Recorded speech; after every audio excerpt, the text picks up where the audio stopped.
milk. Ito yung yung kakanggata. Then gagamit ako ng 1 cup na condensed milk. Then gagamit din ako ng evap milk. 1 cup din. And 1 cup evap milk.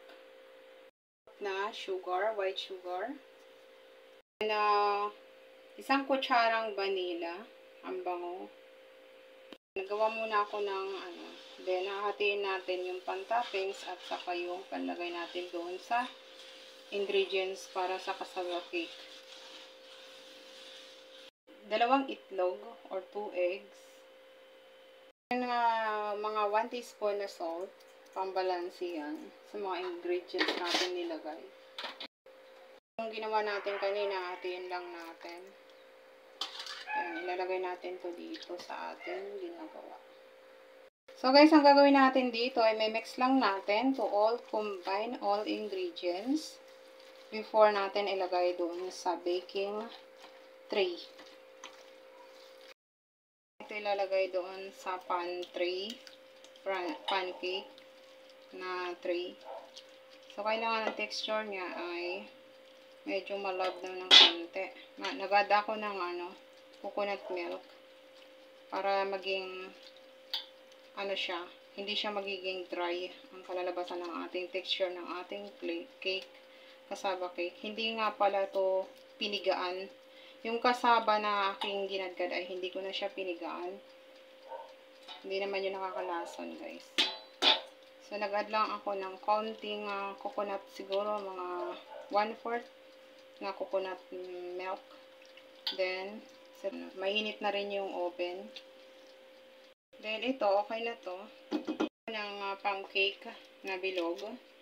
Pinahiran ko yan ng butter or margarine. Ayan. Huwag lang natin pupunain kasi lalagyan pa natin siya ng toppings. Huwag natin pantayin to para maging maganda yung paglagay natin mamaya. Then, naka-preheated na yung ating, preheat na yung ating oven. Then, kailangan na natin yan. Ayan. Bake this at 45 to 60 minutes in 175 degrees. Ito, dahil nga sobra yung ginamit natin ngayon. Pinahiram ko rin yan ng butter or margarine para hindi siya dumikit at madali siya matanggal mamaya. Pag atin tatanggalin, busin na natin to. Pantay lang natin to. Pantay lang natin to ng paganyan.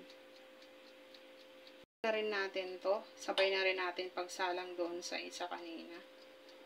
Para maging pantay siya din. Oven na natin. Lagyan natin ng pinaka-toppings niya. Ayan. Siya hanggang sa ma-form siya hanggang sa maluto yung pinaka-toppings niya. Kasi may coconut siya. Then, i-bake natin siya ulit. So, i-bake natin ulit yan. May toppings din natin to. Ubusin na natin kasi wala naman tayong pagkagamitan. Wow! Cassava cake. You put any kind of toppings, cheese like that. But it's for me, it's good like this. Ng cassava cake, niya. Ang sarap niya. Gawin nyo to at magugustuhan ng pamilya nyo. Oh, yummy, sarap. Bagay siya. This coming holiday, subscribe to my YouTube channel, follow my Facebook page. If you buy something, please click the yellow basket and my TikTok shop. Enjoy shopping. Thank you, guys.